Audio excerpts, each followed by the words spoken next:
मुल्क में एक साथ इंतखाबात कराने से मुतालिक दरखास्त पर सुप्रीम कोर्ट में दोबारा समाअत शुरू ना हो सकी। PTI के अलावा किसी सियासी जमात का ओहदेदार अदालत ना पहुंचा। अदालत ने समाअत में 4 बजे तक वक्फा दिया था।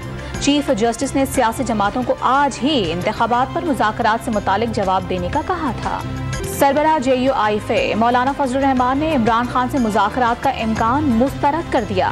क्या मुज़ाकरात इससे करें जो कहता है कि अक्सरियत ना मिली तो इंतखाबात नहीं मानूंगा।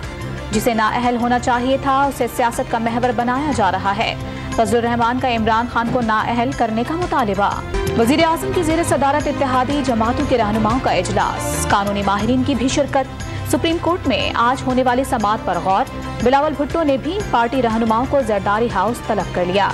सुप्रीम कोर्ट में मौक़िफ़ इख्तियार करने के लिए मशावरत। लाहौर हाई कोर्ट ने इमरान खान समेत दीगर रहनुमाओं के खिलाफ तहकीकात करने वाली JIT को काम से रोकने की इस्तदा मुस्तरद कर दी।